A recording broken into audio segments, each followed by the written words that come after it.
Hello and welcome to the Blueprint Leadership Podcast. I'm excited about being here with you today. I'm also excited about what's going to happen over the next few weeks. We're going to close out this year with the podcast, reflecting back on moments that mean a lot to all of us. As we look back on 2021, God has definitely empowered us to move forward. So here we are looking into 2022, knowing that we've been equipped and prepared, we're stirred up, and we're ready for what God is going to do next. Over the next few weeks, we also get the opportunity to reflect back on special moments we got the opportunity to share with Deacon Will Hill. You know as well as I do that his impact in leadership, not just here in Revealing Truth Ministries, but in our community, is indelible. He made a mark that cannot be erased. So I hope you enjoy the episodes over the next few weeks, and I hope that you're stirred up and you're reminded that you're well prepared for what God has next for you. If I don't catch you in person, maybe I'll catch you in the chat. Until then, know that we love you. Be blessed. We'll see you soon. So man, it's Thursday. Yes, sir. If it was Thursday, a few weeks ago, the Cowboys would be releasing their injury report. And we'll be looking for Jeff. Wow. You wouldn't have to. I'll be there. I'll be there. You'll be there? Yeah. You'll be there. With my number 4, Dak Prescott on. That's how you gonna be. Brand new. Brand new. Brand new one. Hoping, and I know y'all gonna be hoping y'all hear Is the it camera. his? Because I hear it's suspect whether or not he gonna be using it next year or not. Oh no, they back the truck up. They gonna use it. Oh, they gonna use it? Okay. They gotta use it. Okay. they back the truck up. All They right. gotta use it. We'll see. All right. We'll see. Check it. We'll see. Check. You know how that. You know how that blue and white is. We'll You have to already see. know it. We'll have to see. You already know it. You know it. Yes, We're sir. glad you're here, man. You're gonna stay, man. You're gonna stay with us. Oh, for sure. Okay. All right. So we won't run no cowboy highlights today. We'll just keep it moving. That's okay.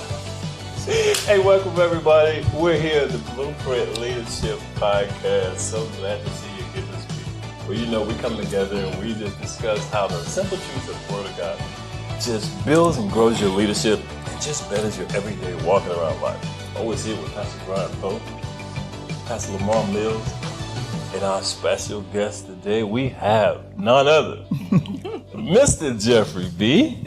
So, Yeah, he left his jersey home today, but Yes. we'll get into that later. And Mrs. Jacqueline B. How you guys doing? great. Also, Glad so to be here. Good, man. We're so glad you joined us. Now, we're in the middle of our roll call series. Yes, sir. Yeah, you seem like you've just been having fun with this series. Definitely have. Definitely been having fun.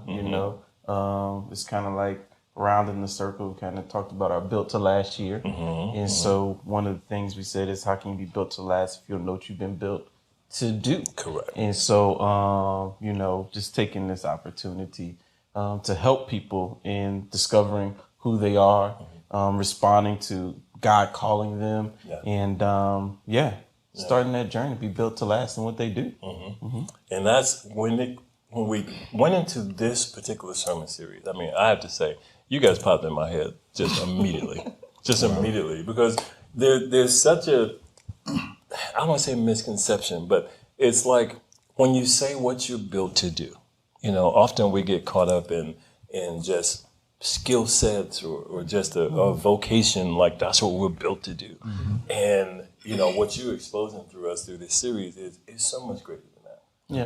And we wind up actually missing things. And so, we're talking to our leaders, we're talking to our business owners, and for you personally, as well as for all those people you lead, this message is so vital. Yeah. And making sure that you're not just getting locked in on one aspect of a person and not even recognizing what you bring to the table and what you're actually built to do. So I want you guys just to kind of talk about yourself for a minute.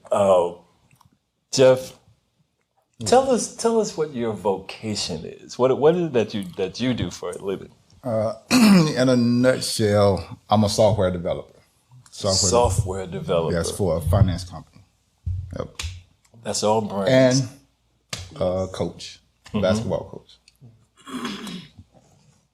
And that's it. Okay. Vocationally. Okay. And then most people are very familiar with you based on what you do here at the ministry. What do you do here at the ministry? Well, I'm the first line of defense, first person that you probably see coming through on campus, parking ministry. The parking ministry. Pastor Brian ain't get here before I do so. But yeah. You're a director over the parking ministry. Yes. I've been known to roam the parking lots a little bit in the morning. Yeah. Early in the morning. Yeah, right. Director over the parking ministry. Now, we'll go deeper into that as we move along, but there's no software being developed in the parking lot, right? No, not at all. Okay, gotcha. Not at all. Okay. And Ms. Jack. Yes.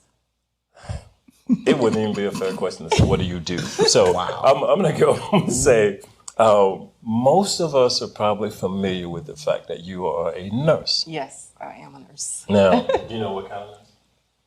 I do remember the title was big, but I remember when she came to the staff and she was giving us the full rundown of how she does what she does. Right. But the title itself, I remember hearing it and was like, okay. Yeah.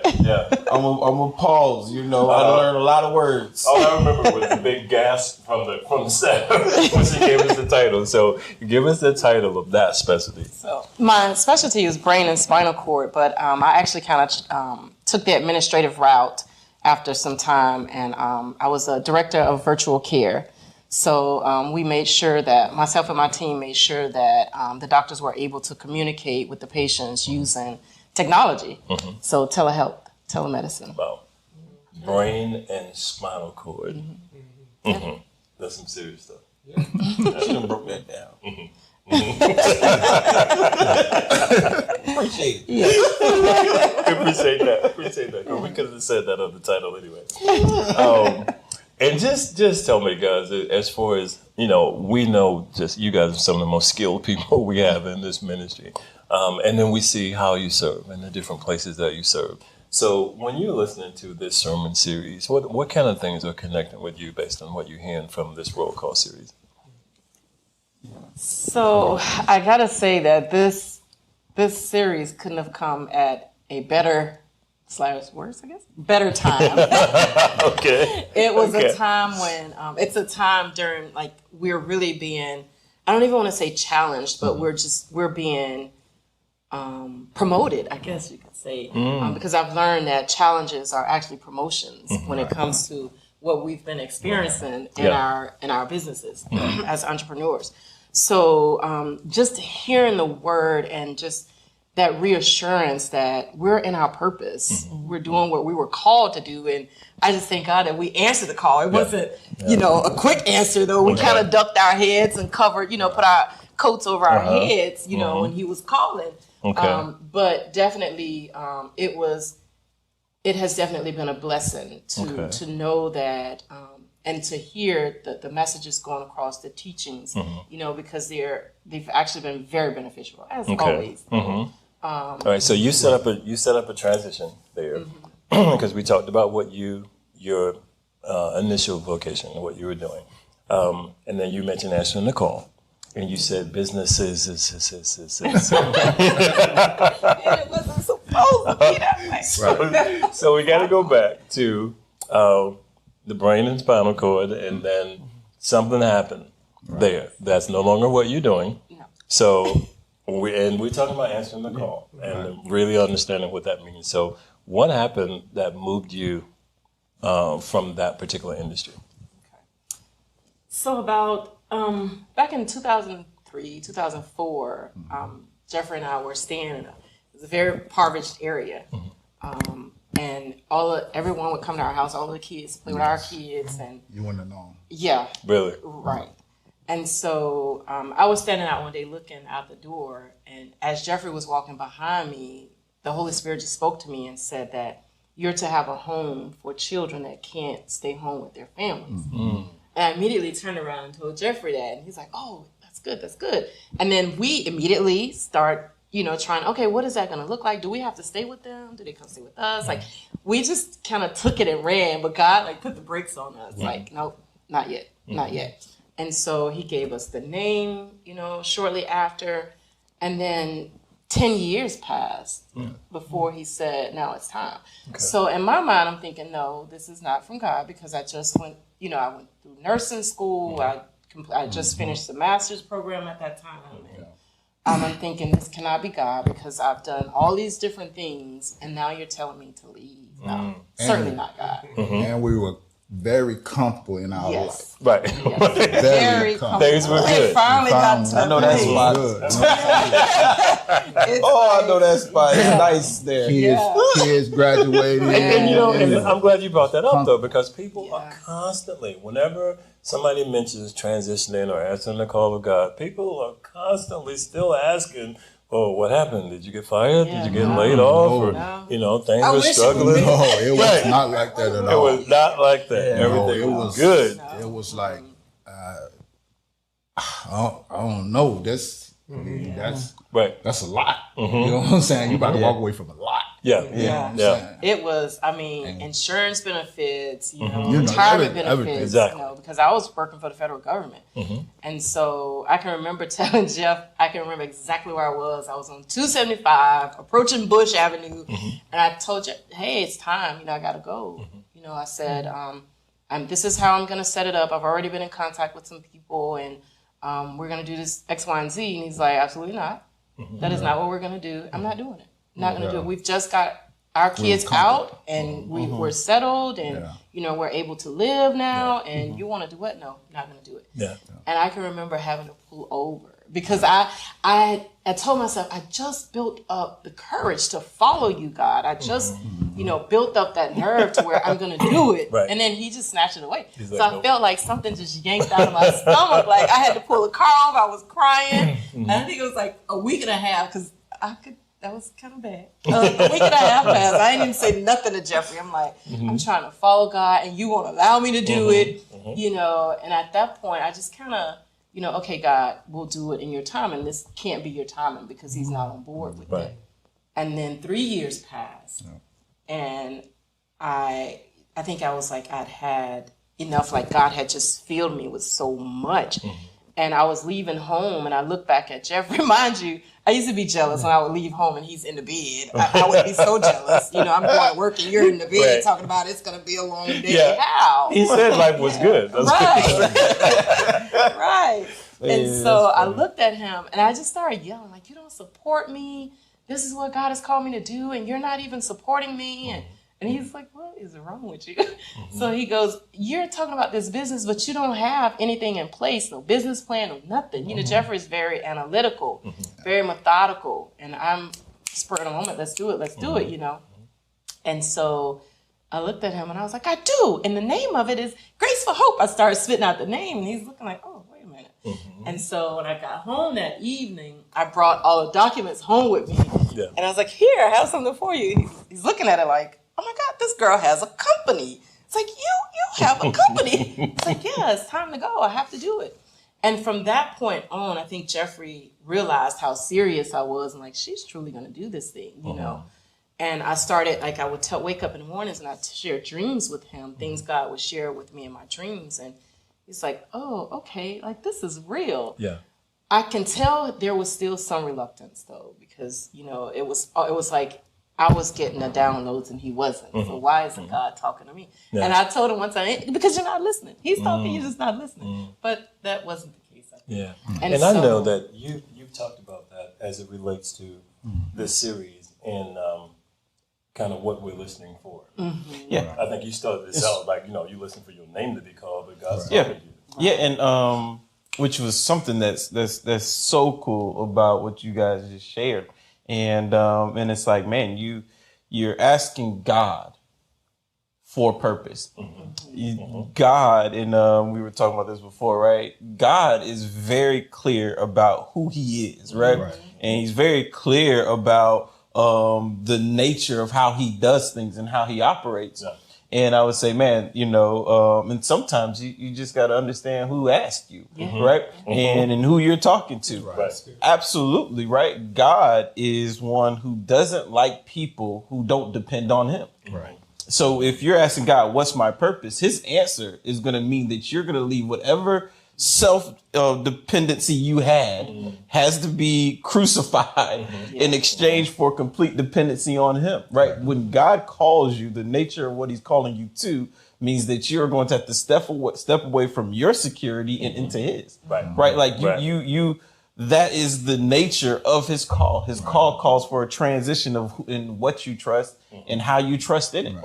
And God doesn't like anybody that doesn't trust completely in him. And so I find it funny, right? That some people are like, I don't know if it was God. I'm like, oh, let's go down the characteristics of things that describe what God would do. Do you feel like you're leaving all security? Do you feel like you're leaving everything that sounds stable to you and you're feeling like you're having to put all that in him? They're like, yes. I'm like, check mark. That's we'll start there.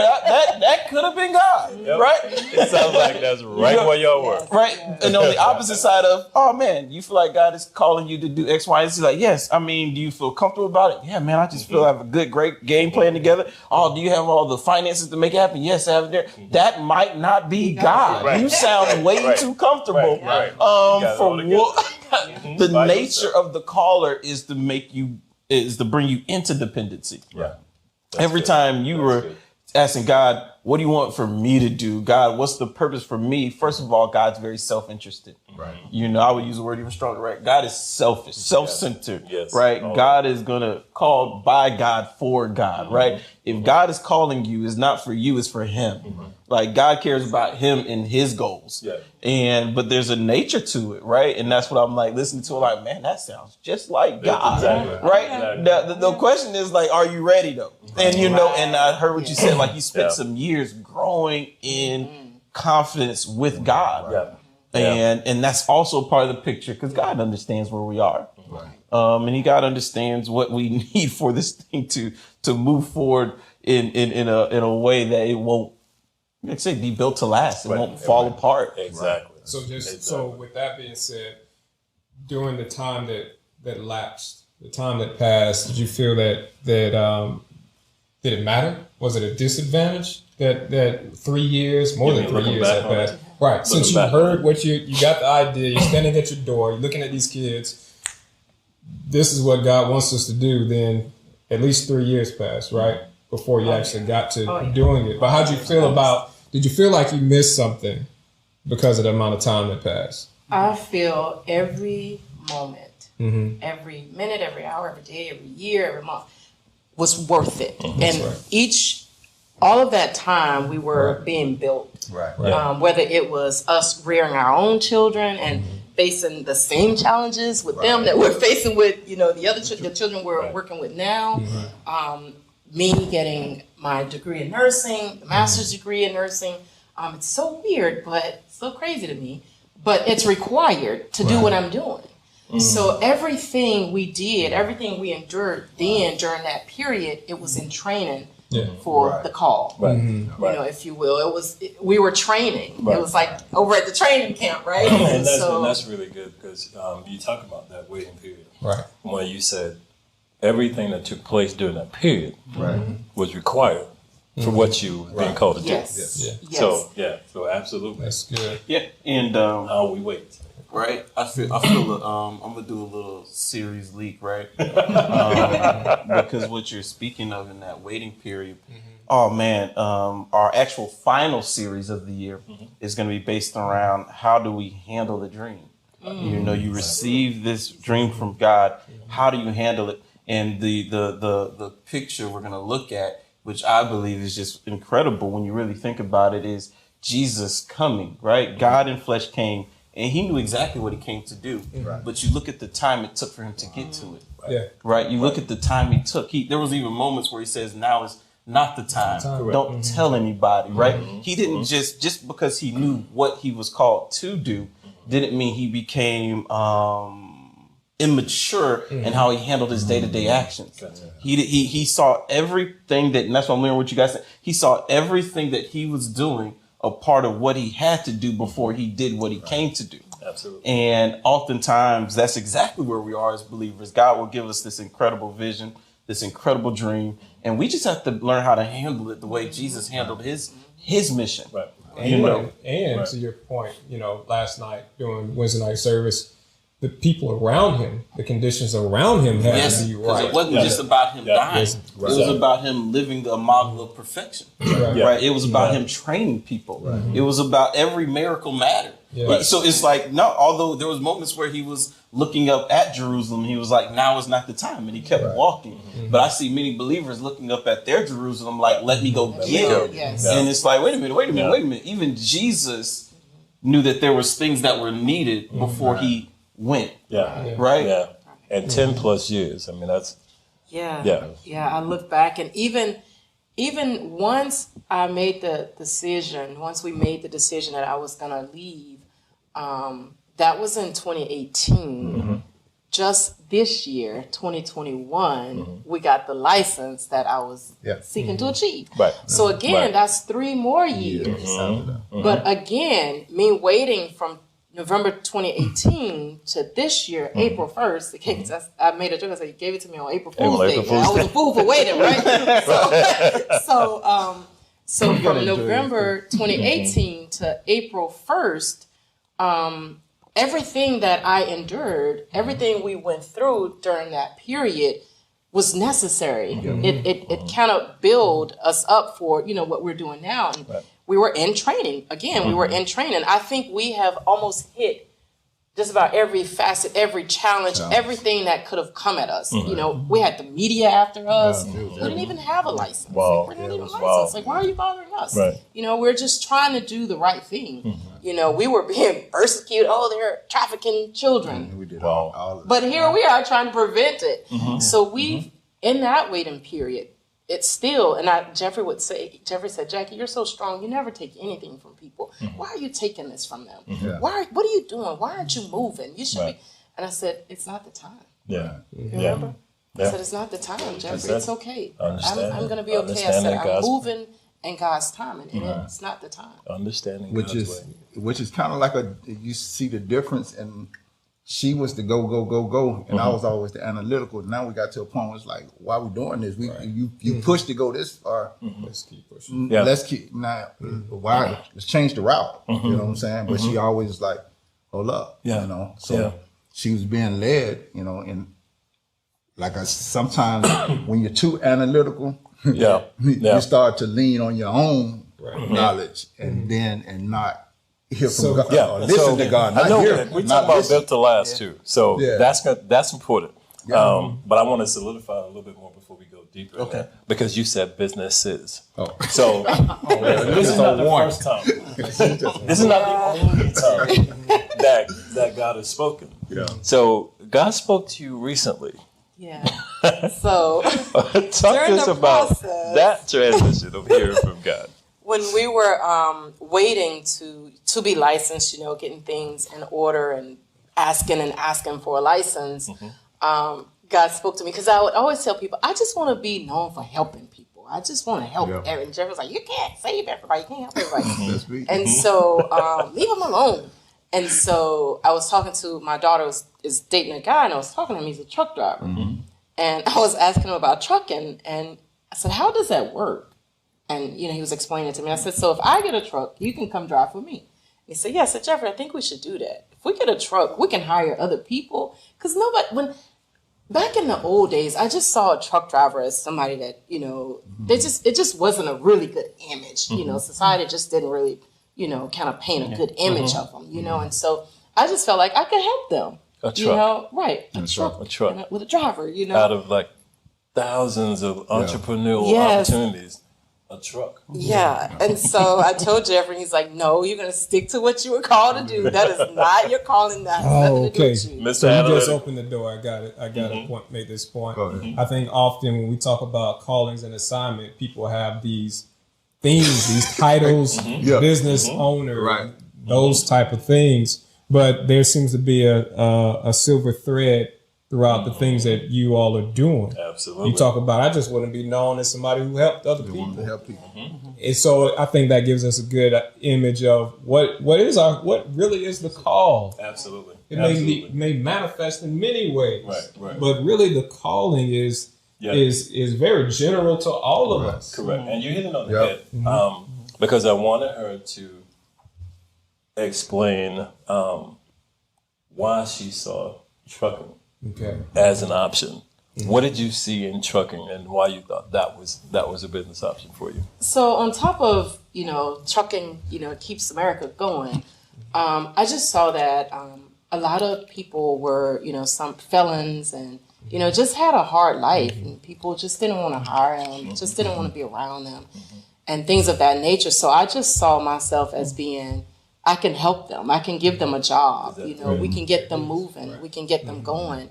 If only we did this, because a lot of companies don't hire felons, and I just saw that as a way of reaching out and helping them to get themselves back on track or get on track. And so I was like, I can do this. And then once I decided I was going to do it, Jeff was like, no. And so Mr. Analytical. Yes, Mr. Analytical, because he needed to know every facet of trucking before we made that leap. And so one day I got up and I'd been speaking to one of my friends about it. And I called her, I said, hey, are you serious about doing this trucking thing if I do it? And she said, yeah. So I said, I'll be at your house in like 30 minutes. Give me 30 minutes. And so I went there and we sat down and kind of went over everything. And by the time I left there, half the day was gone. I came back with a trucking company. So I came home and I presented the trucking company. You didn't come back with an idea. No, I came back with the whole company. I came back with the whole company. And then I invited Jeffrey to join us to be our partner. Which I would say would be progress, right? Because the first time you just gave a name. Right. And it was like, well, where's the stuff? So it was like, I got you. Next time around, I'm gonna have it laid out. Progress. Right. And so, it was so like me is what I do, and so I kind of explained things to him, and then kind of fast forward. One day we were talking, and Jeffrey said, "I am your partner. We're gonna do this." Okay. And so he just kind of.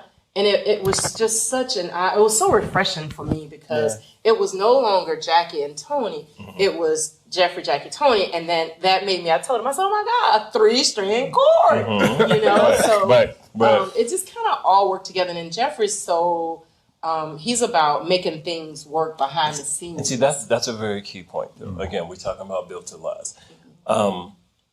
That was a transition for you. Yeah. Right, and then how did that come about? To where obviously you're Mr. Analytical. It's what you do. But so what happened for you to be able to see that no, this is us? It wasn't this particular case. In this particular business, it was never about me. I think the biggest challenge was another case. We're working on one project. We got a project, and I'm let's fix it. Let's get this where it's solid. And we were in the middle of trying to get licensed. We're in the middle of it. It's and heated up. Now, hold up, we got a business. But 17 years, at some point you say, you know what? Let's just do it. Yeah. And the biggest challenge was to me in this particular thing was, it was like you did it without me. You made that move without me, but that was an easy fix. So it wasn't like, like I said, 17 years. It ain't the first one you've made without me. I just got to catch up. Right. I just got to catch up. And with trucking, I know so many people in it, so it's like, okay. And I want to say this too, right? Because we were talking about this a little bit before. Because so we're talking as believers, right? But the incredible thing is we're talking about a husband and wife team as business partners, at this moment as well. And I always, you guys know, I love to challenge things that people say that could be so negative if you live if you allow it to be. Right. And you said something there. You was like, okay, this fix was easy. Yeah. I don't think at any point either one of you guys did anything that you didn't know the other one would do. And the fact of the matter is, some people are like, you did what you always do. I said, so wait, they're consistent? Right. What is hard is someone who's random. Right. Exactly. Like, like you don't want random. Right. But many people will be like, my husband always does the same thing. My wife always does the same thing. Wait a minute, you mean they're consistent? That means you know exactly where you can play if you can just get over yourself. Exactly. If you can get over yourself, you can be the aid that you've been called to be, and y'all can be the aid to each other. Yeah. Right? What you said isn't a negative. Right. The fact that and I said every marriage, right? There's always a cool chemistry, and it's like, man, why are you letting your proximity work against you? Right? It should be working in your favor. Right. And, right. And I love that, the chemistry part, because it wasn't your transition, you're getting on board, right? It wasn't, okay, my wife did this and I have to go along. No, you got to see your part in this purpose. Yeah. It wasn't her thing. Right. I mean, and talk about that a little bit. I mean, just your part. What does that partnership look like? Because I know you guys, it fits. It fits beautifully. Go ahead. How long have you all been together? Oh, Just celebrated 18 years on Friday. yeah, Friday. Oh, happy anniversary. Awesome. Yeah. But we have been We've been knowing each other all our while. lives. Grew up together. Yeah. Jeffrey came back, you know. Double back. I know that. He came back. That's a long story. That's a whole other story. Yeah, we started dating in '92, and then I went into the military, and we kind of saw each other when we saw each other. Never really call it quits, but and then when Jeffrey was ready, he decided that I was ready, but I was like, nah, because he ain't ready. But we just kind of looped back together. Jeffrey was like, I'm ready, let's do this, you know. And I had always said, he told me from the very beginning that I was going to be his wife. That was like 2 weeks after dating. Now he's like, girl, I was on something then.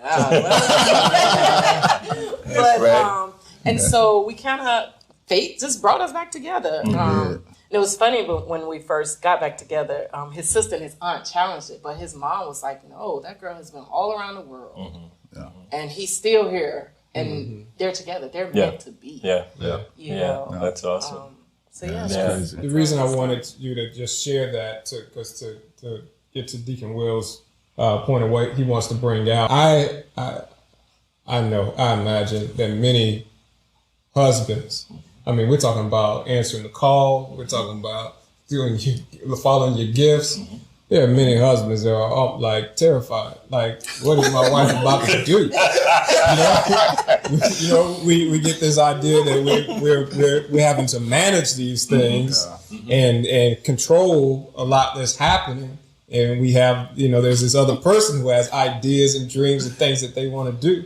So I just want to hear you talk about how did you navigate this, but knowing that y'all been together for 20 years, that adds to it. But we've gone through, I mean, pretty much any scenario you can go through. As a couple. As a couple, just say as a couple. As a couple. I mean, anything. So this, when you look at it, like, especially with this incident, the trucking. It was nothing detrimental to our family, this was only to make worst case scenario, it doesn't work. Best case scenario, we help thousands of people. Right. I mean, it just, we leave a legacy for our grandkids and God gets all the glory. Yeah. What I definitely wanted to point out from your standpoint though was when you crossed over, became a part of the business, it was not like anything that you were was not necessary. Right? When we talk about that threefold cord, when you talk about partnership, everything that you are, everything you've always been was a necessary part to make this work, just like everything else about how you guys make work. And that's what I mean. So when you see now how, your role along with the business, I know you guys take specific roles, but it's about your gifts and how those things fit together. Talk about that a little bit. Just your role for with the business. As far as the business side, I mean, I now I can use my vocational skills and my analytical skills because like she's vision, she's vision, and she can make it. She make it work. Yeah. Like this is our biggest challenge. She want to put it on paper. I'm like, why do we have to put it on paper? What if I need it and you're in Brandon? Or what if someone needs it? So, and it's kind of so I take that and says, okay, send me that document. Take a screenshot and send it to me so I can put it on, so I can put it in a spreadsheet, so I can have it somewhere so anybody can get it. Exactly. And when we need it, those are the things. I mean, we just like balance each other out. Exactly. You know, that's it. Yeah, when she take off, and I say, "Oh, hold up now," and now I can count. He literally says it. Whoa, hold up now. And I kind of wanted. So, do you guys come from a family of business owners and people who start businesses, and the reason why I say that is I think a lot of us look over where we are, and that's first. You know, and when you're first, there's things that you're supposed to do that once this thing is solidified, they won't have to do. Right. And a part of being first is that exploration. Correct. Right? A part of being first is what some people would call random. I use that word intentionally, right? That some people call random. No, it's not that I'm random. I'm first. Yes. You know, I'm establishing something that, man, will last. Right. Prayerfully, generation after generation. But if this thing isn't vetted first, then it won't have won't be as solid as it needs to be generationally. Correct. And so I was like, no, you gotta understand, you're first, right? You're first, and as the first man, you really have the advantage of not feeling like you're damaging something that's been built up. Right. But you have the privilege of being able to try out a bunch of stuff, right? You get the chance to move this thing, see this thing. And what's amazing to me, and we talked about this, right? And I definitely want to bring this up, right? Is when we are talking about asking God and we get God involved, say, God, what do you want me to do? And the distinction in between when you ask God versus when you are just pursuing things based in your interests. Right. And some people might be saying, well, man, you know, I see you guys doing this, hear you guys doing that. Pastor Marty brought up the silver thread, that it was people all the while. And that's because you guys are always involving God in the process. And God's goal is simple. It is going to be people driven. But at the same time, that also adds to a lot of the fluidity that we experience because God does want these people. Right. And I found sometimes it's you know, in that waiting period of, man, this license isn't coming through. Well, God, it's not that God's like, move on. God's like, I'm still trying to get the people. There's an adversary who's created a block in this area, but I still need y'all to get to people in this area. I'm not telling you to, and people get so caught up in the vehicle. They're like, God, are you? Are you? Oh, are you? No, God's not doing. God has the same. I'm trying to get the people. We were going this way. Then the enemy snuck in, seeing we was coming this way. And so, no, don't stop that. But we gonna have to pivot because there's still people. We're trying to get the people. So God's like, man, we gonna do. Can you talk about another indicator that you use when you say that if I'm measuring my progress and it's 1 for 1, then I know that it's more me than God. I tell people all the time, man, I am a firm believer of implanting points of review when things are good. Because it's so hard to sit down and have a moment of review after something tragic has happened. It immediately casts a filter of wrong over it. So now you're having to work through your filter of disappointment. You're having to work through your filter of being let down to try to move forward. So I tell people to avoid all that. When things are going good, stop. It's going good, stop, right? And one of those filters that I say is, even when something is working, as a believer, it never should be one for one. So sometimes I stop when something is working, because if this thing is only producing what I can make it do, like without God, right? It's like, if this is just effort moving this, my effort moving this, then I have to pause, right? Even when it's working, and say, God, do you want me doing this? Because 1 + 1 is supposed to equal 3 with God, not 2. And so sometimes you have to stop there and say, man, this thing I'm doing because God wants the people, right? Like God wants the people. And when we ask God for purpose, you got to understand, God will switch in a moment. He'll be like, okay, I need you to play basketball. The next moment, he'll be like, I want you to play football. The next moment, I want you to play soccer, right? And you'll be like, am I a soccer player, a football player, a baseball? God's like, you're none of these. You're my child. None of that. You're my child. You're talking to me. Now, if you're talking about what are you interested in, you may have liked soccer way more than you like basketball, and that's cool. Watch it at night. But during the day, go serve these kids, right? It's not about you, right? And so I just want people to kind of even hear that you guys are displaying everything individuals and a couple display when they're saying, God, we want to serve you. Exactly. We're trying to serve you. We want to serve your purpose. We know there's people attached to everything we do. Man, if there's a pause with this license, that doesn't mean I can sit down and be stagnant. It doesn't mean that I lost my mind because I want to go trucking now.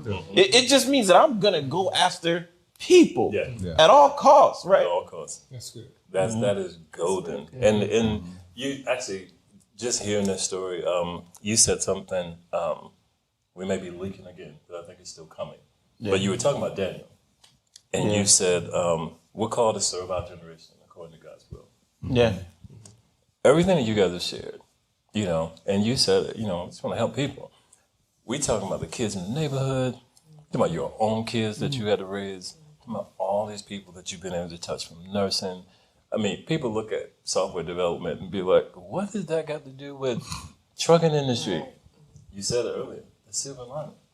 Because God is single-minded. God is selfish, whatever you want to call it. It's going to be about his people. And the funny you say that, Jeffrey, in his everyday working with different people, what have you, he has introduced me to, he'll call me, hey, babe, I got somebody you need to talk to. I know somebody you need to pray with her. I need you to help talk to her about doing this, or she wants to do what you're doing. He's always, I always say Jeffrey's my recruiter. Like, he recruits people to keep me focused, to keep me, okay, this is why you're doing what you're doing. It's almost like he'll just go and find somebody. Okay, you need to talk to her. Go talk to my wife. He one time he was in Walmart, and the neighbor, I just seen him toss my hand in the air. He calls me, hey, Jackie, I have Valerie here to talk to. Well, I shouldn't have called her. I have her here to talk to you, and I'm thinking, what are we going to talk about? She's right across the street from me. But she needed to talk to me. She needed to talk. And that we developed an amazing relationship. As a matter of fact, she's on the board of directors for our nonprofit. Wow. But she was really going through something, and she really benefited from what we had to say, or what I had to say as a wife, as a mom, And so it's just amazing, his role in it all. And sometimes I go, I would say, you're not doing enough. You're just not. But he's doing more than enough. Exactly. You know what I mean? Exactly. It's just perfect for what God has us to do. And he just put people, it's like, I don't be looking for people. Y'all know me. I'm just walking with my head down. I just been seeing how he serves, ministry-wise, right? Yes. From my understanding, we didn't go through all this stuff, but Mr. Basketball Coach, and we know what a job that is. Help raising these kids and all those things. To the people that are part of your department, that I had a chance to work with you guys, and just the impact that you have on their lives. I mean, that thread is there throughout. And that's awesome. I just saw, I'll be seeing like little examples, right? Like it's God's fully aware what you brought to his potluck, right? But he gets to determine the dinner that's served at the table. Right. You have to drop your dish off, whatever you brought to the table. You have to drop your dish off at the kitchen, go sit down at his table of purpose, and he determines the meal that gets prepared. And it's like that, right? You had this degree, you had that degree. Oh, great. Yeah. Come to dinner, drop your dish off at the kitchen. I'm gonna bring out what's getting served on this table though. Right? And he knows what you brought. Yeah. Right? And he'll bring it out when it's time for it to be used. But we can't get so locked in to what we brought to the dinner. Because he determines what hits the table. Right? And he's like, and he ain't forgot what you brought. He know you brought some analytical. He know you got a degree in nursing. He know you spent time over here, time over there. The problem is we keep sitting at the table like, I'm not gonna eat till you bring out what I brought. Right. Many people are like, God, I'm not going to serve you till you let me use what I brought to your dinner. And he's like, wait a minute, I know what you brought. Right. But who here is preparing the table that we're supposed to be eating at? I haven't forgot about your degrees. I haven't forgot about your qualifications. I haven't forgot what you brought to my table, what you brought to my dinner. I know what you brought. And that's for a lot of us, right? You know, it's almost like me trying to figure out, at this moment, which I don't even know, but I'm just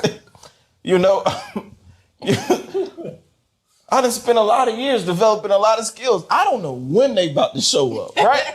Exactly. But God knows what I brought, and He'll bring it to the table when it's time to eat it. And I believe, man, y'all are such an incredible example of that. Also, not allowing that to cap what God is saying. Absolutely. Like if you don't say something related to medical, I'm not doing it. If you're not saying something related to software development, I'm not doing it. That's kind of where you started from, serving in the parking lot, serving with the youth, It's like you didn't put a cap on it. And that's the point. And if people think that God has to work like through that. No, He don't. Yeah. Most of that stuff we're talking about, we didn't even ask God when we got it, right? Exactly. Like, what you feeling? Exactly. You just still paying on the debt from your student loan. You're like, God, please use it. Right? God, please use it. And He know what you brought, and He know you still pay for it. Exactly. But right now we need to do this. When you think of, us working with the foster youth, and then over here we got trucking going on. It's so amazing how, and I just never thought the two would merge, like how. So one day I had to run out to the truck and do some stuff to our trucks. And so I just piled the kids up in the, the big vehicle I have for them. And we went out there. They were amazed. A truck? Oh my God, Miss Jackie. So in their minds, I thought you were a nurse. What? And it's like, to them, you can do anything. So just last night, the staff were serving dinner, and I was there with them when they were serving dinner. And so I'm sitting there talking to the girls, and one of the girls said, I don't know what I want to do when I leave here. I just don't know what I want to do. The youngest, 12 years old, looked at her and said, well, if you don't have nothing to do, Miss Jackie can give you a truck to drive. You can go and drive her truck. You like to drive. You say you want to drive. Just drive her truck. It's so... It just warms my heart, and I'm like, okay, God, I get it. So again, these trucks are an avenue, could be a path for a youth.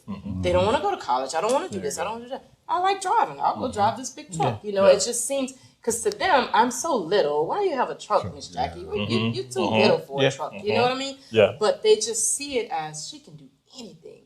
And a case manager told me a few months ago, she said, I was talking to a kid. I said, I was going to sit and have lunch with you one day and just talk to you, Miss Jackie. So what's going on? So I'm thinking, oh goodness, what are the kids complaining about, And she said, I asked her kid what they wanted to do when they grew up. And they said, I want to be just like Miss Jackie. And she said, well, why do you want to be like her? What's that all about? And she goes, nothing bothers her. She does what she feels is necessary, and she keeps moving. Yeah. I'm like, what? Yeah. That's what they see? Nothing bothers me?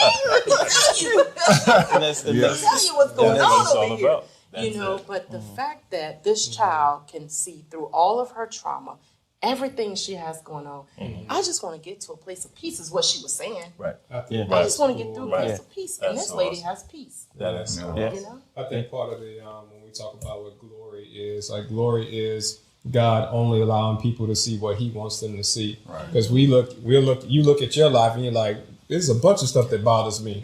But this girl is looking at you and saying nothing bothers her. That's because that's what God wants her to see. And I think that's one way that we reflect His glory. Right? Because it's so awesome to me, right? Man, one thing that I look at Amber, right? I get this daily thing from Amber, And essentially, she only sees what shines the most from me. And truthfully, that's the way we should see ourselves. That's good. Right? She only sees what's brightest about me. Doesn't mean that there are other things here, but they are being overshadowed by the brightness. Right? And that's the same way we have to see ourselves. You know, but yeah, like the kids always do it to you. They're not saying that you don't have this stuff. They're just saying there's some things that's overshadowing that. I don't know why you don't see it too. I know you got to go home and cook dinner, and you probably don't want to do that. Or maybe you're not cooking dinner. I don't know what you got going on in your head, but right now you are killing it. You know. And that's all they see, you know, and that's all we honestly should see, right? You know, and I just was thinking as you were talking that God calls us his masterpiece. He calls us his masterpiece, and the Bible tells us it's so that he could point towards us for future generations. You know, like God is all the while wanting to put pillars of him in modern day so that the next generation, even the current generation, can point towards and see how good his work is.